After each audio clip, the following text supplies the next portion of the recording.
కడప జిల్లా incharge Sujana madam గారి యొక్క సందేశం. నమస్తే మాస్టర్స్. మరి మన గురువు గారైన బ్రహ్మర్షి సుభాష్ పత్రి గారికి ఒకసారి గట్టిగా క్లాప్స్ కొట్టుకున్నాం. ఆడవాళ్ళందరూ గరిటెలు తిప్పుకుంటూ జీవించే మనము ఈరోజు మైకులలో మాట్లాడగలుగుతున్నామంటే మన గురువు గారు, దట్ ఈజ్ పత్రిజీ. ఒకసారి గట్టిగా క్లాప్స్ కొట్టుకున్నాం. మరి ఈరోజు మహిళలంతా బయట తీసుకొని వచ్చి ఇలా ఎంతో సొసైటీకి పరిచయం చేసి ప్రతి ఒక్కరిలో ఒక వెలుగును నింపిన మహానుభావుడు అంటే మన బ్రహ్మర్షి సుభాష్ పత్రి గారు. ఎన్ని సొసైటీలో చూసామండి, నిజంగా ఈ వెలుగు వచ్చింది మనకు అంటే, ఇలా కుటుంబాల్లో మార్పులు వచ్చాయంటే మన గురువుగారే. మరి అలాంటి గురువుగారు పెట్టిన ఛానల్ ఇది ఆషామాషిక్ ఛానల్ కాదండి. ఆయన కళల్లో ఇదొక పెద్ద కళ. ఇంతవరకు ఎన్నో చేశాడు గురువు. ఎన్ని ఊర్లు అంటే తిరగని పల్లె లేదు, తిరగని ఊర్లు లేదు. ఎట్లా తిరిగాడంటే అట్లా తిరిగాడు. ఆయన ఈ ఛానల్ వలన మూల మూల ప్రాంతాలకు వెళ్ళాలని ఆయన కళలు పండినాయి. నిజంగా 2010లోనే జగన్నాథ్లో జక్కరాఘరావు సార్ చెప్పారు. బడి సార్ ఎప్పుడు అనేవాళ్ళు, మేడం మనకు ఛానల్ వస్తే బాగుంటుందని. అప్పట్లోనే అందరూ కావాలని కోరుకున్నారు. మరి ఆ కావాలనుకున్నారు కాబట్టే మనకి గొప్ప ఛానల్ వచ్చింది. మరి సొసైటీలోనే ఒక గొప్ప ఛానల్ అండి ఇది. పిఎస్ఎస్ఎంలో ఇంత అదృష్టం మనకు. ఎప్పుడు మనం సారు మెసేజ్లు ఎప్పుడు వస్తాయని దూరదర్శన్ ఛానల్లో అరగంట మెసేజ్ ఇచ్చేవాళ్ళు.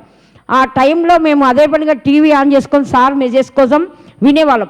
ఇప్పుడు మన పిఎంసి ఛానల్లో లక్షలు అయినవి కంటెంట్ ఉన్నాయి మనకు, స్టోరేజ్ అయ్యి. ఎప్పుడు ఆన్ చేసుకున్న పిఎంసి ఏది కావాలంటే అది మెసేజ్ మనకు అందుతుంది. మరి పిఎంసి ఛానల్ వలన ఎంతోమంది కుటుంబాలు బాగైనాయండి. దానివలన ధ్యానానికి వచ్చారు కొత్త వాళ్ళు. ఈరోజు దాదాపు సగం % పిఎంసి నుంచే ధ్యానంలోకి వచ్చారు. మేము ఎక్కడ పల్లెలకు వెళ్ళినా కూడా మేము పిఎంసి నుంచి వచ్చాం. మేము అమ్మ పిఎంసికి అని మేము పరిచయం చేయబోతే మేము వచ్చిందే పిఎంసి నుంచి అని చెప్తున్నారు ఎదురు మాకే. అంత గొప్ప ఛానల్. మరి మనం వెళ్ళలేకపోయినా మనకన్నా ముందు వెళ్ళి అందరినీ తయారు చేస్తుంది ఒక పిఎంసి ఛానల్. ఒకసారి గట్టిగా క్లాస్ కొడతాం. ఇంకా ఆ ఊరికి వెళ్ళక ముందుకే ఛానల్ చూసి వచ్చామని మనకే చెప్పగలుగుతున్నారంటే ఈ ఛానల్ ఎంత కృషి చేస్తున్నారో ఆ టీంకి అందరికీ ఒకసారి గట్టిగా క్లాప్స్ కొడతాం. ఆ కృషి ఉంది. మరి ఎంతమంది ఎంప్లాయీస్ ఆ వర్క్ ఆ స్టూడియోకి వచ్చి చూడండి, ఎంత కష్టం ఉంటుందంటే ఆర్గనైజ్ చేయాలంటే ఆషామాషి పని కాదండి. ఒక కుటుంబాన్ని నడపాలంటేనే ఆడవాళ్ళకి మగవాళ్ళకి తెలుసు, భర్త సంపాదిస్తేనే డబ్బులు ఉంటేనే భార్య ఎన్నో నడపగలుగుతుంది. మరి అంతమంది అక్కడ టీం వర్క్ చేస్తున్నారంటే ఫండింగ్ అవసరం. మరి ప్రతిదానికి డబ్బులు చాలా అవసరం. కాబట్టి ప్రతి ఒక్కరూ పిఎంసికి మరి డబ్బులు కట్టాలి. ఈఎస్ఎస్ ఉన్నాయి, ఎన్నో మార్గాలు ఉన్నాయి. ఆటో డెబిట్ ఉంది. మరి మంత్లీ ఎవరైనా సరే ఎంత వేయాలనుకుంటే అంత వేయండి. ఎన్నో వేస్ట్ ఖర్చులు చేస్తున్నాం. పిల్లల బర్త్డేలని ఇంకా రకరకాల ప్రోగ్రామ్స్ అని ఎంజాయ్మెంట్కు మనం ఖర్చు పెడుతున్నాం.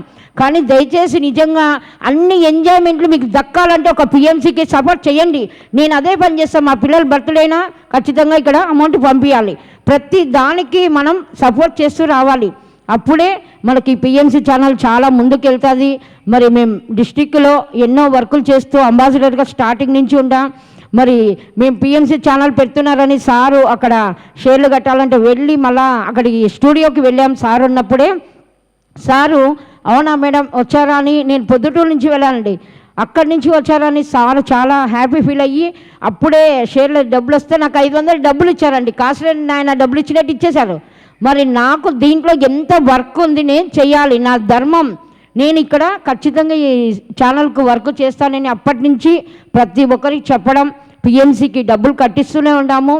మేము అంబాసిడర్గా ఉన్న నా అకౌంట్లో రావాలనుకోకుండా ప్రైవేట్గా ఎవరిని వాళ్ళను ఇంట్రెస్ట్ ఉన్న వాళ్ళందరినీ అకౌంట్ ద్వారా కట్టించాం. ఇప్పుడు అంబాసిడర్ బాధ్యత తీసుకొని మరి వాళ్ళను కూడా కట్టిస్తూ మరి ఈ కర్తాల్లో కూడా దాదాపు ఒక 10-15 మందిని అంబాసిడర్ చేర్పించాం. రీసెంట్గా పొద్దుటూరులో 8 మంది అంబాసిడర్గా తయారయ్యారు. ఇద్దరున్న వాళ్ళు ఊరికి మనం పెంచుకోవాలి, మన జిల్లాలో పెంచాలి, అంబాసిడర్ను తయారు చేసుకోవాలి. ప్రతి ఒక్కరిని మనం దీన్ని కనెక్ట్ చేయాలి. దాంట్లో అందరం భాగస్వాములు కావాలి. అందుకు ప్రతి ఒక్కరి బాధ్యత ఇది. అందరి బాధ్యతనా కాదా చెప్పండి? ధ్యానం చేస్తూ ఇన్ని ప్రోగ్రామ్స్, ఇన్ని కనుల పండగ చూస్తున్నామంటే ఇంట్లో కూర్చొనే మరి ఇంత అరిచేతిలోనే వైభోగం అంటే చేతు సెల్లులోనే ఉంది, అరిచేతిలోనే చూస్తున్నామా లేదా? వైభోగం ప్రతి ఒక్క ప్రోగ్రామ్ని మిస్ అవ్వకుండా చూడగలుగుతున్నాం. ఎన్నో బిజీ లైఫ్స్, కొన్ని అటెండ్ కావచ్చు కాకపోవచ్చు, కానీ ఎంత చక్కగా ఇక్కడ జరిగే ప్రోగ్రామ్ చూపిస్తుందండి లైవ్లో. మరి ఇంత గొప్ప ఛానల్కి మనందరూ సపోర్ట్ చేద్దామా, చేయొద్దామా? అందరము గట్టిగా గట్టిగా క్లాప్స్ కొడదాం, మనందరం చేద్దాం. ఊరూరికి ఇంకా ముందు ముందు కూడా మేము అన్ని ఊళ్ళు వెళ్తాము. మరి ఈ కార్యక్రమానికి ప్రతి విలేజ్లో మంత్లీ డబ్బులు కానీ ఇట్లా డబ్బులు ఎవరైనా సహాయం చేయగలిగితే వాళ్ళందరినీ మన పిఎంసికి జాయిన్ చేద్దాం. అందరినీ అంబాసిడర్లు కూడా తయారు చేసుకుందాం. మరి అంబాసిడర్స్ ఎక్కువ ఉండడం వలన మనకు నెల నెల జీతాలు ఇవ్వాలి. ఎంతమంది ఎంప్లాయీస్ అండి చూస్తున్నారుగా, నిరంతరం నిద్ర ఆహారం లేకుండా ఇలాంటి ప్రోగ్రాం ఒక ప్రపంచ శాంతి కొరకు చేసే తిరుపతే కాదు, పొద్దుటూరు జరిగిన, కర్తాలు జరిగిన, మరి ప్రకృతి వ్యాలీ, జేతవనంలో వాళ్ళు ఎన్ని బైట్స్ ఇవ్వడం, ఎన్ని ప్రోగ్రామ్ చేస్తున్నారు. అసలు వాళ్ళ ఓపికకు మెచ్చుకోవచ్చు నిజంగా. స్టూడియో వాళ్ళు కూడా అంతా, కెమెరామెన్స్ కానీ, ఇక్కడ మేడం మాధవి వాళ్ళు, వీళ్ళంతా వాణి మేడం వాళ్ళు ఎంత గ్రేట్ వర్క్ చేస్తున్నారు. మహిళలుగా ఉంటూ నిరంతరం భోజనం కూడా తినకుండా వర్క్ చేస్తున్నారు. నిజంగా అది బాధ్యత అంటే అదండి. ఆనంద్ సార్ కానీ, బాలకృష్ణ సార్ కానీ, ఒక డైరెక్టర్లు మొత్తం భోజనాన్ని కూడా పక్కన పెట్టి వర్క్ బాధ్యత. నేను నిజంగా అన్ని ఊళ్ళు, అన్ని రాష్ట్రాలు తిరిగినా, అన్ని సొసైటీలలో ఉన్నాను. కానీ ఒక పిఎంసిలో ఇంత బాధ్యతగా వర్క్ చేసే టీంను నేను నిజంగా 6-7 ఏళ్ల నుంచి బాగా చూస్తున్నాం. మరి వారందరికీ పేరు పేరున ధన్యవాదాలు. Thank you masters. Thank you sir.